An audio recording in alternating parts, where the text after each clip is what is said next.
Hi, I'm Peter Lundgren, founding CEO at Lundgren's Capital. And I'm Mel Lopez, Chief Economist for ASEAN.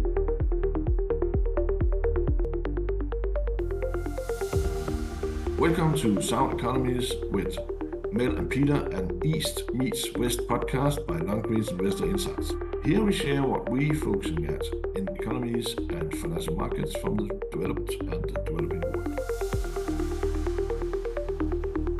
So hello, Mel. Welcome to this week's podcast. How are you doing today? And how's the week been so far? Hi, Peter. A belated happy birthday to you. It's been a great week so far. The past few days, we published our first global quarterly magazine. So we recapped the major events that occurred in January to March of 2025. And yeah, so that's very interesting for our listeners to maybe check out and read, Peter. How about you? Yeah, I can say the magazine really looks good. Congratulations, that's nice. Well done. And yeah, here busy. There's a lot of things going on, of course. Yeah, we all noticed Trump again. Markets are moving a bit more, so more investor conversations as expected. So, but busy, and that's nice. So let's jump into the big pool of a lot of happenings, yeah, from Yes. across the world. Yeah, we start in your part of the world, Mel, Mm. in Southeast Asia, with the new sovereign wealth fund in Indonesia. What do we say about that? Then we touch base on China. Again, of course, a lot of things happens in China, and now there are big capital injection into the Chinese banking sector. This is good or bad? Yeah, we can see it differently. Then we are, as we record here, we are still within the first 24 hours of Trump's new trade war. Of course, it's simply day one. Yeah, so of course we need to dive into and say, okay, what do we think? Yeah? What can the world do? And today we actually have combined the force dot with our normal global outlook about how we see the world and how we allocate. As we have a shift in our allocation portfolio today, and that we will sort of end up diving into what we are changing and why we are changing. So let's jump back to Indonesia and the sovereign wealth fund. Sounds interesting, exciting. Yeah, so the Indonesian government rolled out their second and the largest sovereign wealth fund. It's called Danantara, that consolidates the resources, the assets of state owned enterprises of Indonesia, and they're using dividends to reinvest and hopefully grow faster. So, under the new government of President Prabowo, they are targeting a massive increase or in the pace of growth from 5% GDP growth. They're targeting 8%. So, that's a really tall order. And they're hoping that mobilizing these state owned companies would be key to that. So their goal is really to use the dividends to fund public spending priorities down the road. And they're actually in a good position to put these dividends elsewhere. That the GDP is pretty low at 39%. Budget deficit is at 2.4%. Although we understand that pulling these dividends out of annual budgeting would leave some projects unfunded. So maybe there's going to be a wider deficit for the short term. But as the dividends are channeled, and if these are spent well or invested well, the long term gains could be huge. And how they're doing this, that's very unique, is they're putting together a star studded board, if I may say so. So Yeah. Prabowo tapped his predecessor, Joko Widodo, as an advisor. Interestingly, former Thai Prime Minister Thaksin is also part of the board, Mm. alongside U.S. economist Jeffrey Sachs and hedge fund manager Ray Dalio. So they're really more of a signaling device that hey, we're gonna be doing well because we've got these stars running the Danantara Sovereign Wealth Fund. So they're combining financial and political capital to make the fund more reputable, if I could put it that way. And Yeah, when I said about what I said earlier about timing, this looks like an alternative way to invest, right? So in general, you'd like your GDP growth to be driven by your industries, by services, and of mm, course, agriculture. But at the time when the global markets are very volatile, so you'd want to rely on a different way to generate more capital, or in this case, public funding. And doing that through this wealth fund could be the way. So this is one way that Asian economies like Indonesia are looking for domestic growth opportunities, or at least new ways to generate funding at a time when, yeah, when there are more tariffs going on with their biggest trade partners, Peter. yeah, yeah. It is actually a bit interesting Mm-hmm. how Indonesia is setting up this fund. Interesting that they invite some Wall Street suits on board, yeah, Yeah. and try to really to say this is a way to increase the credibility of the fund and Mm-hmm.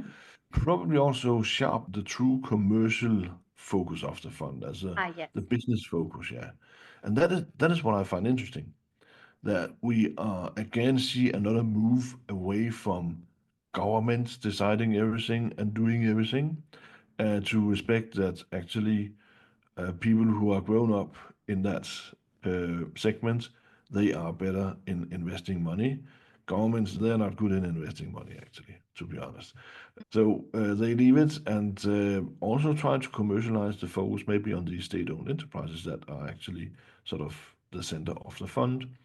And again, also, as you have explained, that the dividends from these enterprises are not just sort of emptied into the large public spending pot. Yeah, Yeah. it is actually a bit more dedicated to stay within business, and it should Mm-hmm. grow the business area. That is interesting. Another step away from just big government, having focus on business instead. Again, we need to say it is in the emerging market countries. You can call it whatever you want, the global south, I don't care, but it's where it happens, and it's not the old economies that are taking these steps. So Yes. this step, as is done in Indonesia, is to it will generate more, I say, liveliness and flexibility in the economy. So we see it as a good step. Yes. So very interesting. Yeah. So that's a good story. Hopefully, it could give inspiration also to the old economy countries. But these days they are occupied with Politics. with tariffs. But anyway, excellent. Yes. But China and the banks, Mel, is it good or bad? What's going on there? Right. So the Chinese government is leading what would hopefully be a deluge of capital infusions to state-owned banks in China. So they're gunning for four of the largest state-owned banks to receive about $72 billion worth of additional Tier 1 capital. The finance ministry will be leading the way in terms of infusing this additional money. So it's really part of the whole approach of China to encourage more lending, stimulate internally driven growth at the time. Yeah, also, of course, because of tariffs this year.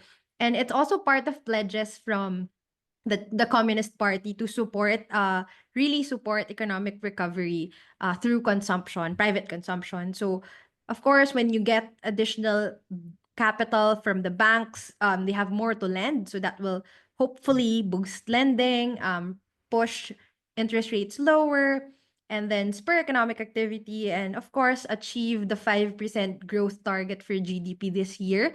That was achieved last year, although of course, they are bracing for the impact of disrupted global trade. And for banks as well, it kind of assures profitability since more capital will kind of help offset the impact of lower rates, margins would be lower. So it works both ways in terms of the corporate side and of course the macroeconomic side. This has been helpful as far as sentiment towards China markets are concerned. We looked at the bank's sub-index of the Hang Seng China A shares. They're up 3% year to date. For the FTSE China Bank sub-index, they're also up 2% year to date. So it's very helpful. The series of policy interventions from the Chinese government have really been consistent in terms of perking up demand, of supporting institutions. They did promise that they will be more friendly towards private sector, support private consumption as well. And this is really painting, helping paint a complete picture that they're serious about lifting private sector prospects and doing what they can on the monetary side and the fiscal side to make it happen. So, like Indonesia, I think it's also the same story that, yeah, we have come to accept that tariffs are part of the normal this 2025. So, this is how we're going to respond. We're going to look for things that will help drive growth locally. And this is one of those, Peter. Yeah, and maybe it's worth to mention that adding capital to the state-owned banks is a classical way for the Chinese government to allocate more liquidity in Mhm. the financial system, so to say, as a liquidity for lending. So it's a classical way to do it. What is interesting this time is what you mentioned, that the state-owned, the government-controlled banks promised to try to allocate more to the private, what we call the private sector. Yes. Officially, it is so that the private sector doesn't exist in China. But this is companies that are not government controlled and basically established by people as a private people. For us, it's the private sector. Now that is actually a difference, and it is a very interesting signal from the official China, so to say, that Mhm. the emphasis that the government-owned banks, they need to go and support the private sector more because they know, the government know, the Communist Party knows, it's it's where the growth should come from, origin, and that is also it's a bit new standing in the sort of official communication. And again, it is trying to, as you say, drive the domestic growth. Again, Mhm. it's China is big enough to say, okay, they could survive on domestic growth, simply driving it higher. And this is a partial response also to how US has behaved since almost a decade now. There. So, but the key takeaway we should see is actually the emphasis that this liquidity also should go into the private sector system. And that is a new thing. So we overall see it positively Yes. because a critical point is always when the government is adding new capital into the state-owned banks, then it's because they are preparing big write-offs, and typically it's the province, the lending to the provinces. But this time we actually see it a bit different. So very interesting. As you say, it's also a response. Actually, it's a domestic response To a global event. Yeah. to Trump policy. Yeah, Yeah. so fantastic. So let's jump to it. Day one in the new Trump tariffs world. Day one in the sense of counting More. from when he announced it. I saw some of it live as I was. It was sort of in the European evening. Not that I was waking up late to see it, but as we, it is of course. I won't call it historically. I'll call it a hopeless game, but he is. The problem is that the biggest chip in this game is the largest economy in the world, and that's Mhm. of course an issue. The tariffs will be implemented. The first step is on the 5th of April, and that is sort of the base 10% step, and Yes. then all the individual tariffs per country that they have calculated is then the 9th, I believe, yeah, 9th of April, yeah. Interesting. We have as just to let's say to stay in your region, Mel. First, there are a couple of countries that really are Getting in more. in the top end of the list, yeah. So Vietnam is standing Mm-hmm. out heavily. Taiwan, Yes. we could say, where you based your own country, Philippines is only 17%. 17, yes. Yeah. But all in all, it's the bigger the outsourcing destination is, so to say, Yes, correct. not in terms of size, but simply in terms of how much is outsourced and the trade deficit towards these countries. So is deciding how big the tariffs are. What will happen to Vietnam? Let's take it. It's not the biggest economy in the world, but it's one of the new hot places, yeah, high Yes. growth. And so what will happen? What do we think? Right. So Vietnam is getting 46% in tariffs. And Yeah. that was really quite of a surprise. We expected the really big jump for China. So they're going 54%, right? But 46% isn't too far behind. And we know that Vietnam has made a name as an alternative to India, as an alternative to China, which Mm, explains the hefty tariffs that was imposed. Taiwan also, because of the semiconductor industry, they're getting a 32% tariff. In general, I think the approach would really be for Vietnam to look for other clients, work with countries that have or economies in the sense like for the European Union, for example, they might consider getting getting more of their volumes, like transferring the volumes that they used to send to the US to these alternative markets. So it's like an alternative market going to an alternative market just because they're being heavily tarified. So that's I think that would be really the approach, and they mm, won't run out of clients, I think, because they have become a manufacturing hub for a reason. So what the US will not accept, or what the US would heavily tax, would probably find someplace else to go, like as far as the goods are concerned. They mm, could consider markets within the ASEAN region or within Asia, or they could cross the seas and find more clients outside the mm, US. There's mm. Canada, there are the European countries. So I think that would be the approach, and then they would transact together instead of with the US. Yeah, it's a country like Vietnam really has a problem. They can't hit back to US, yeah, because as a people simply do not have the purchasing power. So they're not big consumers of anything, Right. so to say. They could introduce tariffs on Teslas, but it doesn't really work.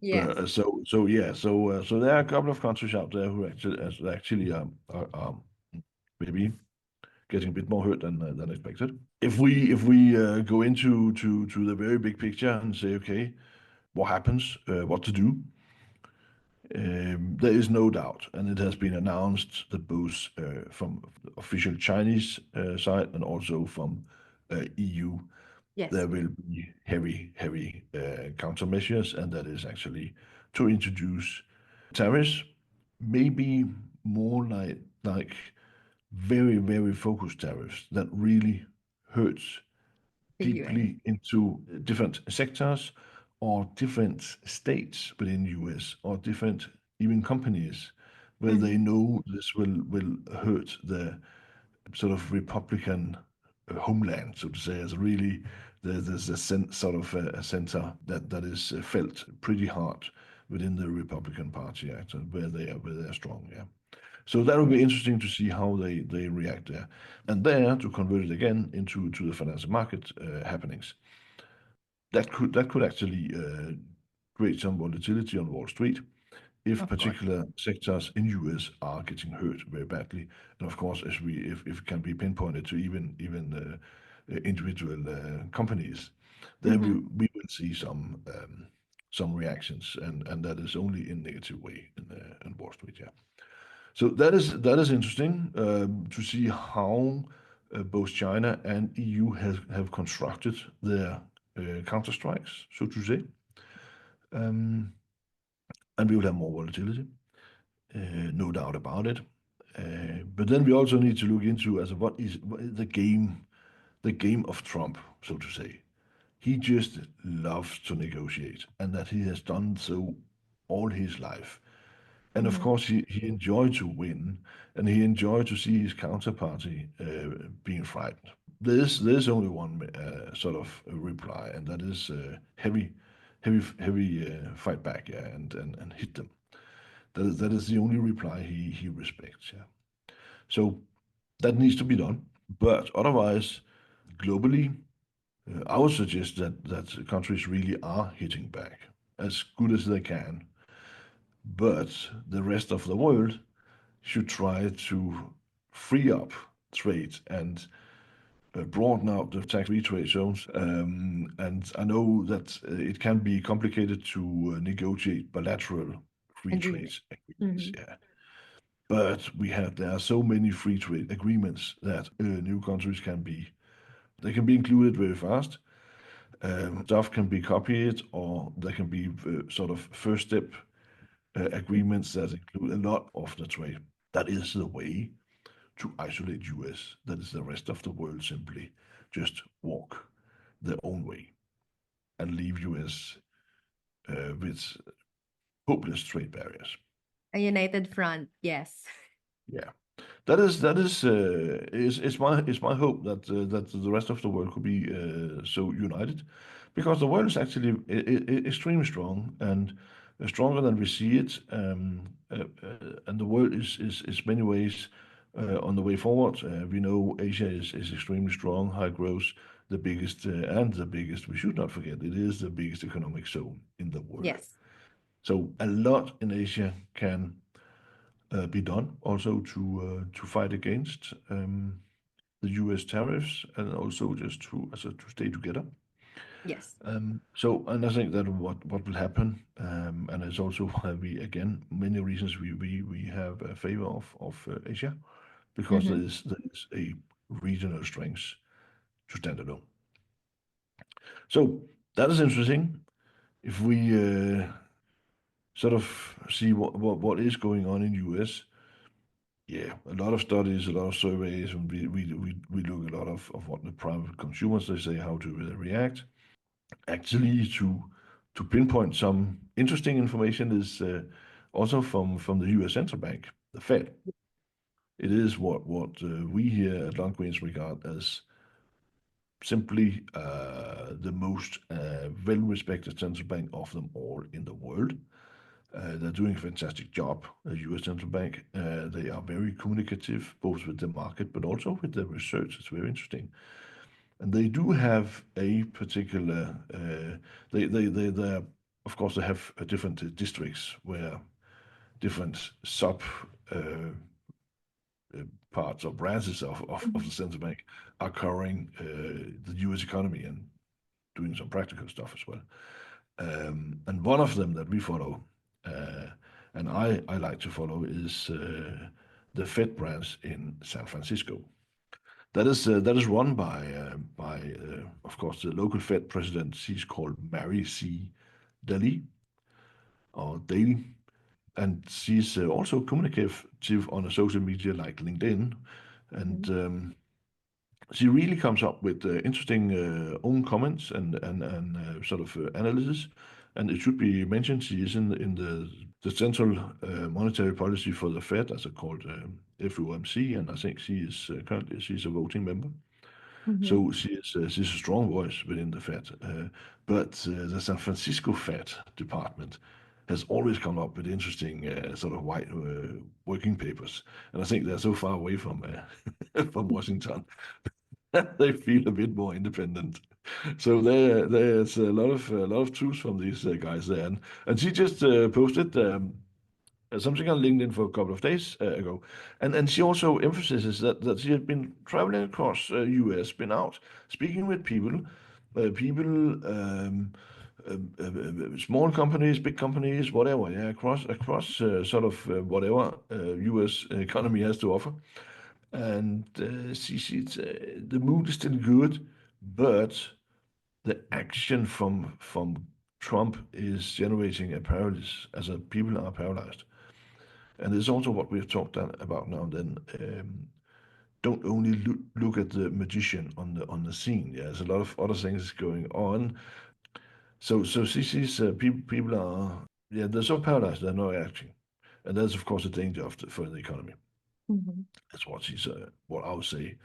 I sort of uh, read her saying, but um, she's interesting to follow always, I think, and Yes. coming up with these kind of things, and I think she gives a fair picture of what's going on, and we should remember that in US, 99.9 of all companies in the US, they have a turnover between 10 and 30 million US dollar. That is where the weight is of the turnover in US Mhm. basically by companies. That is between 10 and 30 million US dollar. And these companies, they don't have the same opportunities as the large companies that are listed in the Yes. stock exchange to move a bit around in the world and to move their outsourcing and insourcing and all this stuff. They are very much stuck into what happens actually domestically to US. And there we are seeing the first reports about some of these from these companies that the banks are also withdrawing their credit lines partly. And why is that? It is because some of them might have a big sort of a big dependence on Canada or Mexico. It can Mhm. be that they export, import, have some outsourcing to these areas, and then the banks are already now saying they have a Mexico or they have a Canada risk, and that's why. And all of a sudden they're getting their credit lines reduced as well.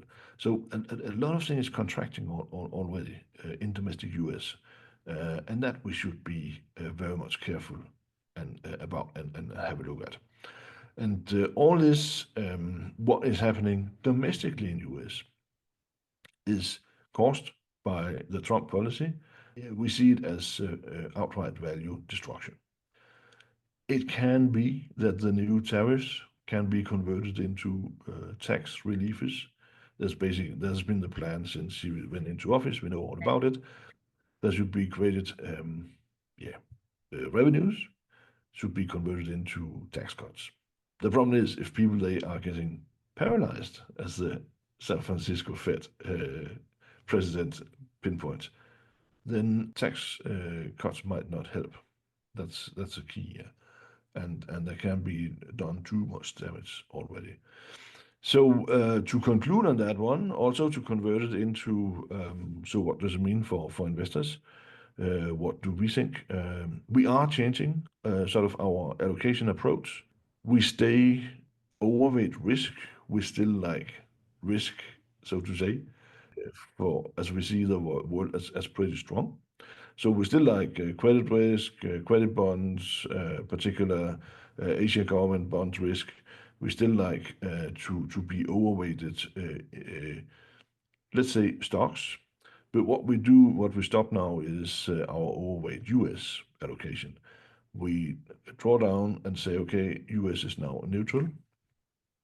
Mhm. Actually, when we upgraded to overweight risk was in October 2022, is 2.5 years ago. And that was after the heavy sell-offs throughout 2022. I said, okay, now enough is enough. And it has been a good journey.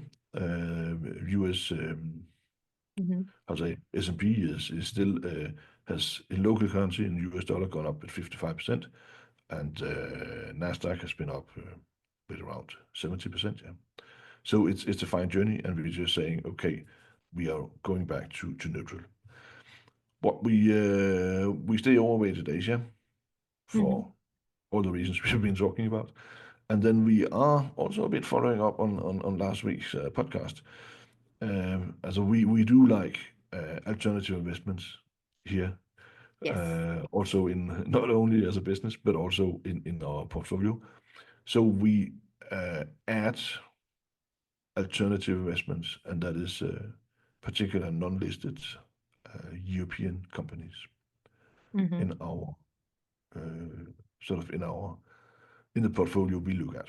We know that is a bit more difficult for um, classical retail investors to enter that market, but still, we facilitate the access, but we a lot of investors that we are speaking with can access this market. Yeah.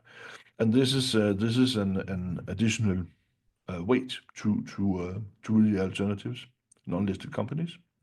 So, and that is the way we stay overweighted in equity or stocks, so to say.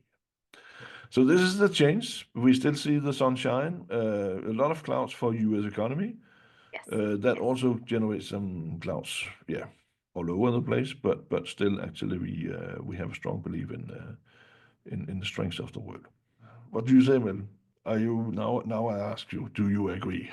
I fully agree, Peter. Now that we've always talked about this in the past podcast, that the U.S. is shooting itself in its own foot, and it's making times worse for their own people, even if the promise was really to improve it. And we're seeing that manifest into the financial markets. And yeah, it's been a good run, as you said, with the overweight risk. The tech stocks really delivered the past year, but now they're working reverse.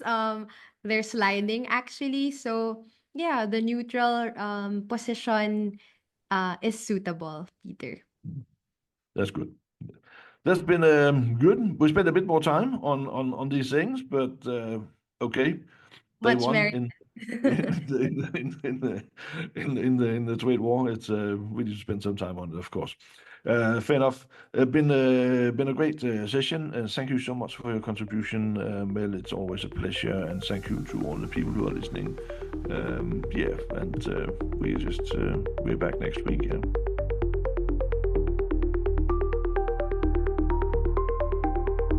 We will be monitoring global developments and will share what's interesting in the next episode of Sound Economies, Mel and Peter on the Global Financial Markets, a podcast by Lundgren's Investor Insights. Thanks for tuning in. For expert insights on the go, download the Lundgren's Investor Insights app for free. For investors, we offer very exciting and high quality alternative investment funds, including our top-rated mutual China fund. To know more, visit lundgrenscapital.com.